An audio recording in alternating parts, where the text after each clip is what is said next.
pour la télévision plus. Tout de suite, les journaux.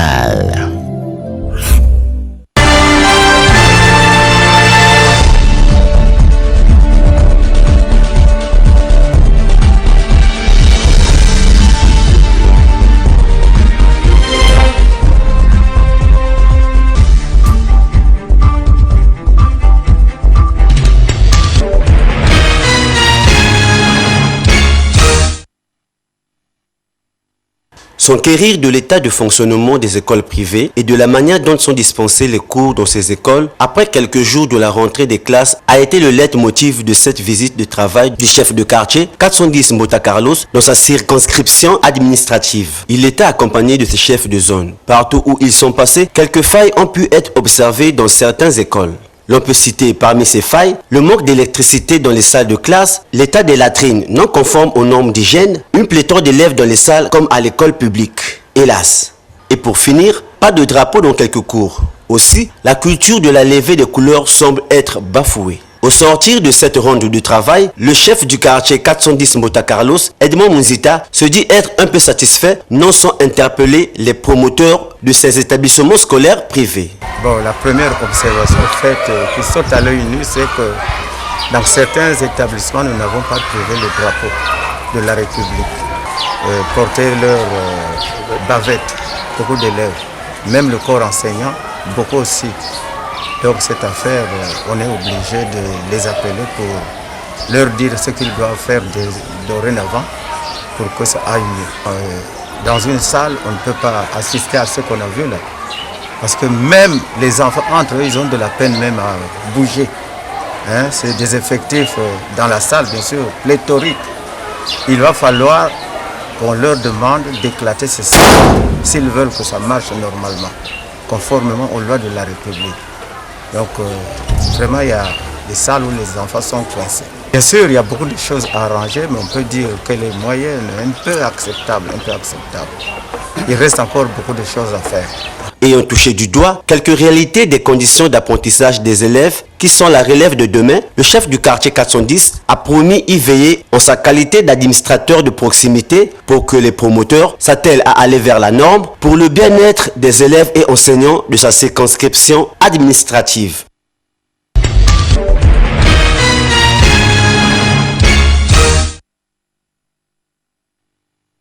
Ignoré des uns, connu de l'intime minorité des Congolais, le cancer du sein est le deuxième cancer qui tue le plus de femmes dans le monde, après celui du col de l'utérus. En 2020, l'on a pu enregistrer 2,3 millions de cas et 685 000 morts dans le monde. Les hommes ne sont pas en reste. Ils sont également touchés par ce cancer du sein, mais ils ne représentent que 0,5% à 1% d'écart. Le cancer du sein est le plus meurtrier de tous les cancers qui tuent les femmes au Congo, selon les études menées sur cette maladie. Une pathologie qui fait des ravages dans le monde. En ce jour de célébration de par le monde de cette pathologie tueuse et silencieuse, quelques Ponténégrins se sont prêtés à notre caméra, pour la plupart méconnaissant cette journée dite de lutte contre le cancer du sein.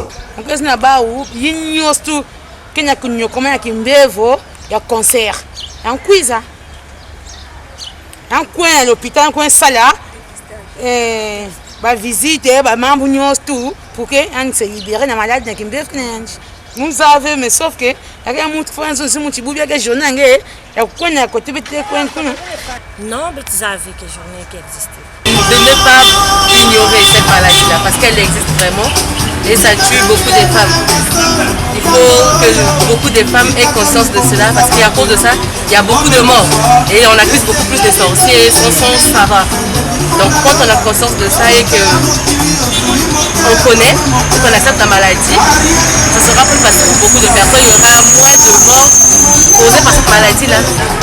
L'enfaissement, les tétons, ça rentre à l'intérieur et il y a des petits coins sur les seins, des petits coins sur les seins comme ça. Donc dès que tu constates cela, le mieux à faire c'est de te rapprocher de l'hôpital le plus proche pour te faire dépister. Et il y a aussi une méthode simple que j'ai apprise pour savoir si tu as un cancer de sein. Tu lèves les mains vers le haut et tu fais des petits cercles. Et la partie qui s'apaise, c'est aussi un des symptômes de ça. La méconnaissance de ce fléau reste une menace pour la population, mais surtout pour les femmes. Afin de ne pas enregistrer un taux élevé d'ici les années prochaines, la sensibilisation et le dépistage s'avèrent indispensables pour que vivent les saints congolaises et congolais.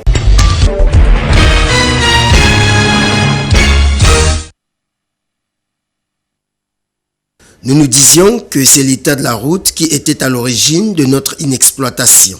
Hélas, grande erreur de notre part.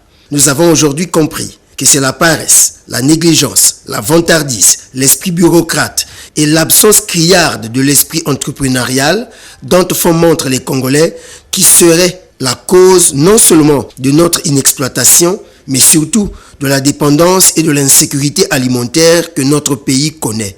Sinon, comment imaginer que la Providence vous ait prévu des plaines, les ait disposées davantage à votre portée au travers de la traversée d'une route, susceptible de vous faire accéder dans ces vastes étendues de plaines sans difficulté aucune et que ces plaines ne soient même pas exploitées? Nous voulons dire, nous, plaines situées sur la route nationale numéro 1, pourquoi ne méritons-nous pas votre attention?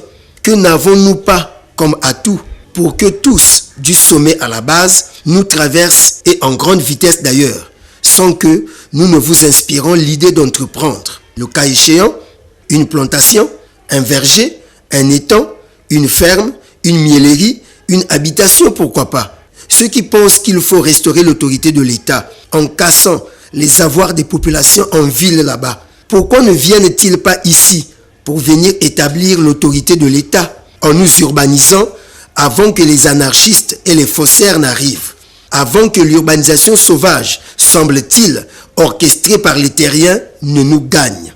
Gouverner, c'est vous les intellectuels et les technocrates qui saviez que c'est prévoir. Pourquoi ne prévoyez-vous pas? Et êtes-vous comme surpris par les actes fonciers illicites? L'autorité de l'État devrait être établie et non restaurée. Toutes les fois qu'on parle de restauration de l'autorité de l'État, s'il vous plaît, c'est en effet un aveu d'échec de la gouvernance. Vous le comprenez mieux que nous, pauvres plaines. Qu'est-ce que nous allons vous apprendre? Vous avez placé comme priorité de ce quinquennat la révolution agricole. Mais retenez que l'agriculture ne se fait pas dans les bureaux ou avec des beaux discours remplis de tournures françaises, comme faisaient les ministres de l'agriculture d'autrefois, mais sur le terrain, sur des terres arables bien entendu. Nous, plaines de la nationale numéro 1, avons cet atout. Nous sommes des terres arables, potentiellement riches. Nous attendons voir ce que vous ferez de nous, les plaines du Congo, en ce quinquennat des agriculteurs et de l'indépendance alimentaire. Une bonne vision pourtant. N'oubliez pas dans vos conseils de ministres de réfléchir autour de la tarification de vos péages, qui est en train de faire fuir aussi nombre d'investisseurs agricoles, piscicoles et autres, sans que vous ne vous rendiez compte. Une plaine est naturellement riche. Ne nous tournez pas le dos, s'il vous plaît. C'est pour votre bien-être, ce plaidoyer. Car d'autres pays en manquent et en recherchent même. Hélas, la Providence a aimé le petit pays de 342 000 km².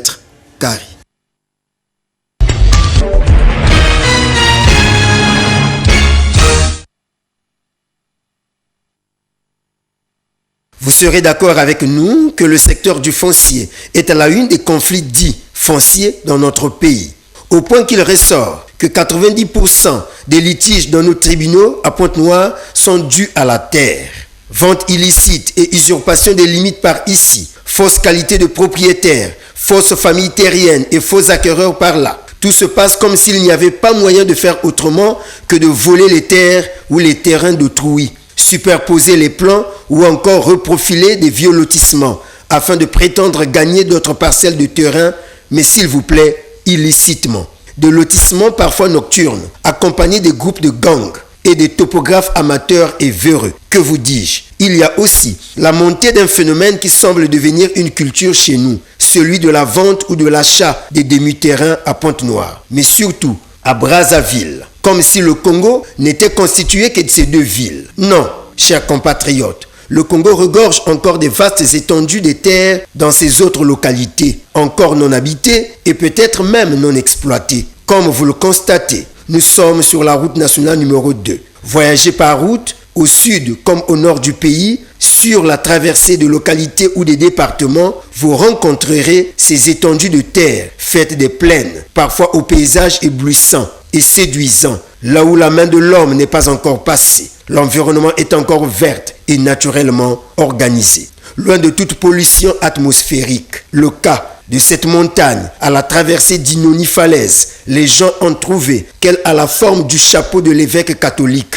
au point qu'ils ont donné à ce lieu le nom de Écotia Monseigneur, entendu donc le chapeau de Monseigneur. Chères dames et messieurs, la terre habitable existe encore. Vous qui avez de l'argent et qui êtes dans le besoin d'un lopin de terre, prière d'explorer aussi d'autres localités. Il est temps de créer des banlieues ou d'acquérir la culture des banlieues. Surtout que le gouvernement est à pied d'œuvre pour la construction des routes et ainsi connecter toutes les localités de la République. Ça ne vaut donc la peine de continuer à donner gratuitement votre argent à des familles terriennes montées de toutes pièces, à des propriétaires terriens usurpateurs, sans foi ni loi, qui bénéficient malheureusement parfois de l'appui de certains officiels à mal de crédibilité, à des pseudo-chefs de famille, puisqu'ils existent, qui n'ont plus que la terre pour activité. Bref, des gens qui n'ont plus rien à vendre, qui n'ont même pas gardé quelques centimes de terre pour les générations futures de la famille et qui n'existent plus que pour remettre en cause les limites ou les bornes préexistantes laissées par les ancêtres, méconnaissent à cause de l'argent leurs limitrophes et falsifient les papiers, tronquent l'histoire. Devenus insatiables, avides d'argent et cupides, ils sont à l'origine des troubles fonciers au quotidien. Ce qui devrait être l'objet de la honte passe pour être une source d'enrichissement au mépris des lois et règlements de la République. Non, nos 342 000 km² regorgent encore des milliers de kilomètres non habités que l'on peut acheter auprès des familles terriennes sérieuses et vivre paisiblement. C'est encore possible. Au gouvernement de repenser sa politique d'urbanisation de nos villes existantes et créer, sinon favoriser, la création de nouvelles cités. Surtout que tout est devenu zone de mise en défense. Ah, voici un autre microbe qui gangrène le foncier congolais. Les arbres passent avant les hommes. Lorsqu'on sait que constitutionnellement, l'État doit garantir un habitat décent à chaque citoyen. Le Congolais ne sait plus, à vrai dire, où s'acheter une parcelle paisible. Il est, l'on dira, persécuté de toutes parts, et par des pseudo-terriens et par l'État. Des expropriations par exemple, jamais indemnisées, lorsqu'on sait que la loi parle de juste et préalable indemnisation.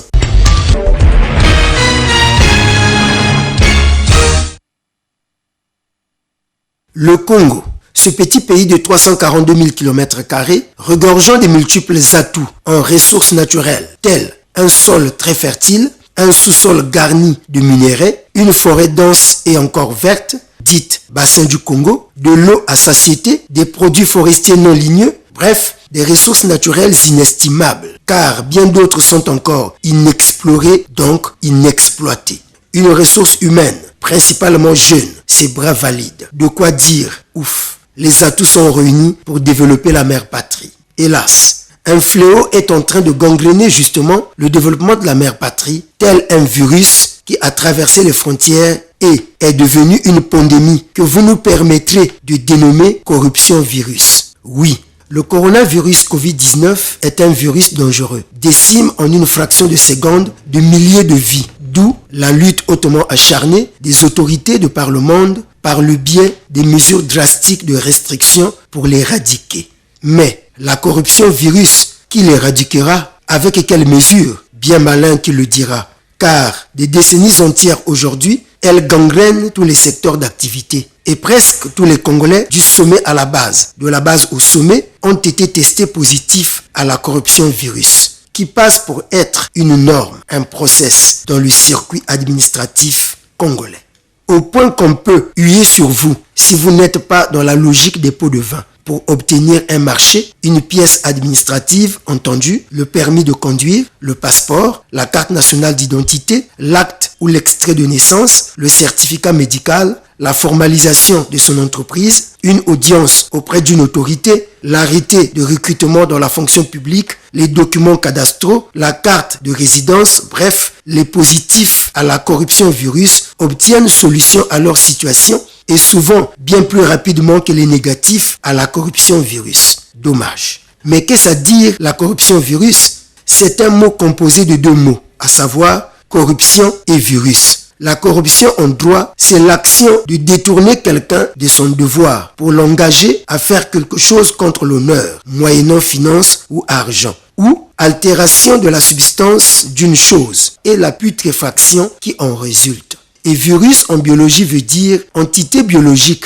qui nécessite une cellule hôte dont il utilise les constituants pour se multiplier ou simplement agent contaminant. L'on parle aussi en virologie de virus à ADN. C'est un virus qui possède l'ADN dans son matériel génétique et n'utilise pas d'intermédiaire à ARN durant sa réplication. Bon, on s'abstient de dire qu'au Congo, notre cher et beau pays, c'est déjà de la corruption virus à ADN. On laisse ce travail aux virologues et aux économistes. Maintenant, au travers des définitions de ces 2 concepts, corruption et virus, en observant notre société, l'on ne sait pas s'il faut conclure que c'est déjà de la corruption virus ou c'est encore une corruption simple, c'est-à-dire une corruption qui ne nuit pas aux performances économiques et administratives de la mère patrie. Et pour faire complet, il faudra qu'on vous dise qu'il existe 2 formes de pratique et de propagation de la corruption virus. La corruption virus active, qui veut dire proposition d'un arrangement de corruption. Elle est faite par le corrupteur. Et la deuxième forme, c'est la corruption virus passive. C'est le fait d'accepter un arrangement de corruption. Ce dernier est appelé corrompu. Conformément aux normes qui régulent la vie, régies par des lois et règlements, le premier, c'est-à-dire le corrupteur, ne doit pas faire. Et le deuxième, donc le corrompu, ne doit pas accepter pour que vive le développement tous azimuts de la République. Bien malheureusement au Congo, il s'est créé une sorte de complicité nuisible entre les deux, le corrupteur et le corrompu. Tels 2 sorciers qui ne veulent pas voir le pays aller de l'avant. Si bien que même les mesures de restriction pour barrer la voie à la corruption virus se soldent toutes en échec.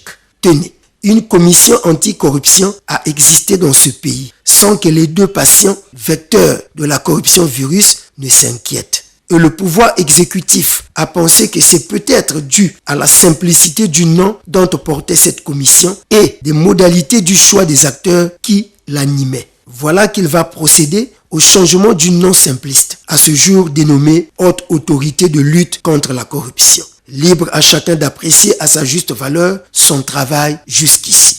Lutter contre le coronavirus Covid-19, c'est bien. Mais lutter farouchement, en toute justice, honnêteté et impartialité contre la corruption virus, c'est mieux. Car elle fait beaucoup plus de victimes que le coronavirus. Surtout lorsqu'elle gagne l'univers du personnel soignant. Même le vaccin contre le Covid-19, ce dernier rempart de la médecine, ne sera pas exempt de la logique du corruptisme. S'il vous plaît.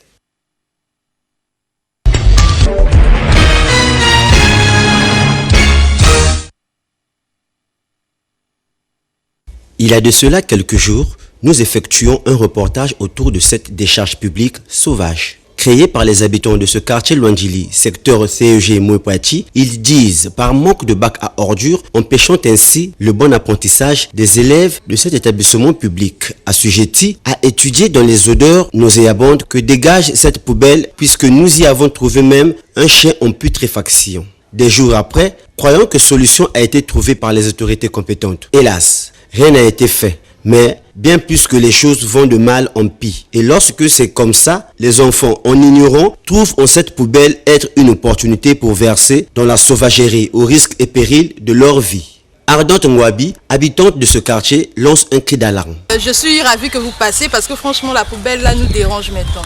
Imaginez que on vient de jeter toutes sortes d'ordures ici et des chiens qui sont pourris. Imaginez on a jeté un chien mort, décomposé. Donc les enfants ils hument l'odeur de la décomposition des chiens. Toutes les saletés ils viennent. Au moins là il y a des gens, quand vous fumez là il y a des gens. Ils ne peuvent pas nous obliger des choses comme ça. Nous sommes en pleine ville. Comment est-ce qu'on peut garder une poubelle en pleine ville? C'est pas normal. Donc voilà pourquoi je prie que le Seigneur nous aide, en tout cas qu'on nous enlève cette saleté, parce que vraiment c'est pas joli, ça fait pas beau, les enfants viennent à l'école, il y a même des enfants qui s'amusent à l'intérieur, c'est pas normal. Quand on parle de coronavirus, mais ça aussi c'est une manière de nous donner du coronavirus, donc s'ils pouvaient bien venir et puis arranger cette situation, ça allait nous faire du bien. Merci. À côté de cette poubelle, qui déjà expose les habitants de ce quartier aux maladies dues à la pollution, l'on vend aussi là des goûters que ses élèves consomment. Le coronavirus fait la une dans le monde, oui, mais ne l'oublions pas que si l'on y prend garde, cette décharge dans les jours à venir nous entraînera d'autres épidémies dues au manque d'hygiène. Il n'y a pas que le Covid-19 qui tue, mais l'insalubrité aussi tue, mais sans tambour battant et des milliers.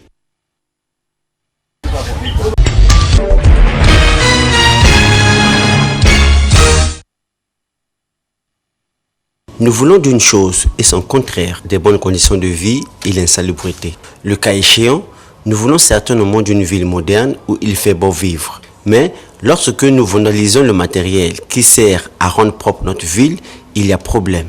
Tenez, l'on n'a pu remarquer que des bacs à ordures placés dans les coins et recoins de la ville permettant aux ménages de jeter les ordures pour une bonne gestion des ordures ménagères par la municipalité. Seulement voilà, les populations ponténégrines, plus précisément celles du Grand Marché, ont trouvé mieux de brûler leurs immondices dans les bacs à ordures publics, au point les détruire, sinon donner un travail supplémentaire à la société qui a la charge de l'assainissement de la ville, celui de circuler partout où feu est mis dans ces bacs afin de les éteindre. Un incivisme sans pareil. C'est comme si assainir la ville ne leur suffisait pas, lorsque l'on sait que là où il n'y a pas de bacs, les populations se plaignent fort. Hélas, de quoi interpeller la conscience des uns et des autres sur le vivre ensemble et la notion de préservation du bien public. Donc, des acquis. Car l'incivisme dont nous faisons montre au quotidien n'a pas sa place dans la mentalité de modernité.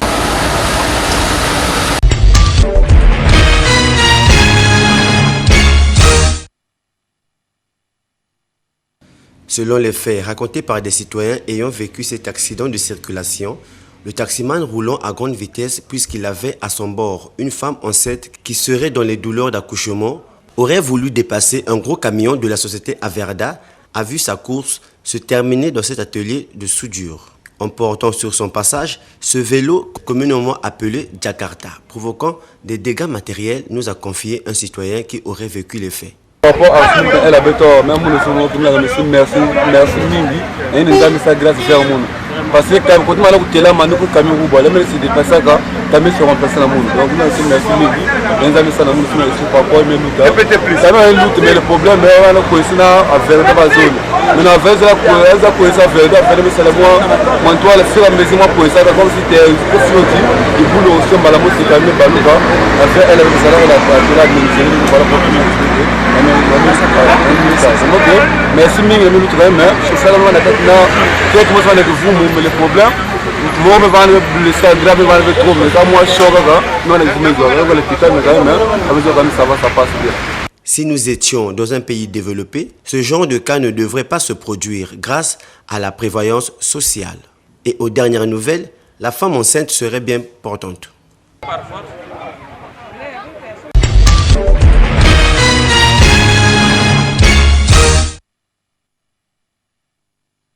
Une seule communication à cette cérémonie officielle de lancement de l'opération Coup de poing Covid-19 dans le département de Pointe-Noire, celle du Premier ministre Anatole Collinet Makosso qu'entourait les ministres de la Santé et de la Sécurité publique. Cette communication aux allures d'une exhortation est axée beaucoup plus sur la prise de conscience patriotique des populations, sur l'intérêt de se faire volontairement vacciner et de respecter rigoureusement toutes les mesures barrières. Car à ce jour, le Congo traverse la 3e vague de la pandémie et les morts commencent à se compter par dizaines chaque jour. Devant l'ampleur de la maladie, l'équation devenait difficile pour le gouvernement en sa qualité de garant de la santé publique. Repartir au confinement ou bien, Monsieur le Premier ministre donne l'orientation gouvernementale retenue. Nous avons pris un certain nombre de mesures lors de la dernière coordination nationale. Mesures qui nous ont obligés à répondre à un certain nombre de préoccupations au regard de la remontée des cas. Il fallait fallait-il repartir au confinement? C'était la question que nous nous sommes posés en gouvernement et en coordination nationale. Parce que ça semblait être la seule solution. Pour éviter que nous soyons débordés. Et c'est la crainte que nous exprimions dès le départ. J'entends encore les Congolais dire, les mêmes qui nous disaient, mais pourquoi cela tombe mal?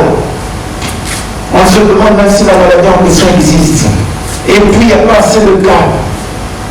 Ça ne sévit pas autant que le plagiarisme. Pourquoi le gouvernement s'attarde-t-il sur une pandémie qui ne nous affecte pas autant? On a écouté ça des Congolais. Aujourd'hui, ce sont les mêmes qui nous disent les hôpitaux sont débordés, il manque d'oxygène. Mais c'est bien ce que le gouvernement nous disait. Pour atteindre cet objectif, le gouvernement a pris un certain nombre de mesures à respecter et à faire respecter strictement par les forces de l'ordre, entre autres. Imposons-nous une certaine discipline. Prenons au moins 45 jours. Donnons-nous 45 jours.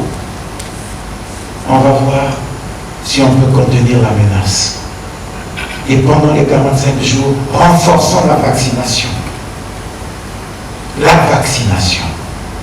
Donnons-nous la possibilité de nous faire vacciner. Parce que il a été démontré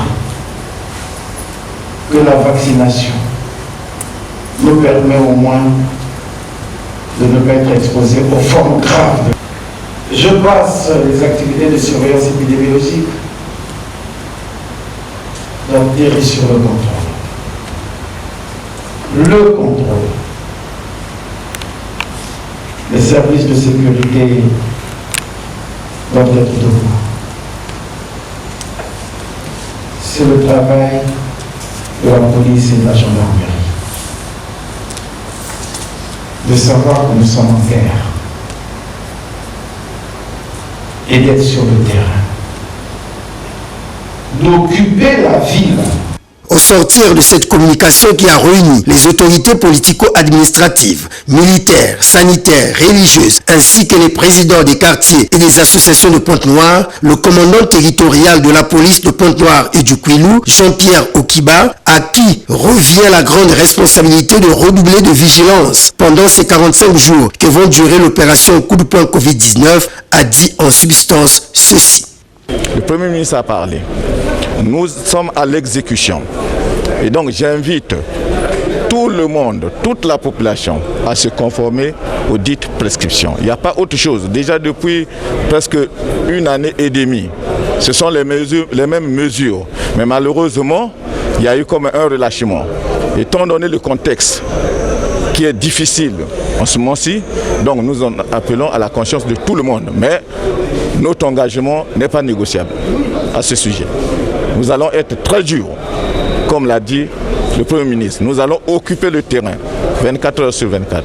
La visite guidée des structures sanitaires équipées pour accueillir les patients Covid-19 en cas de débordement figurait dans l'agenda du Premier ministre. Il s'agit de l'hôpital général Adolphe Cissé et du centre de santé intégré Madeleine Mouissou de Mpaka.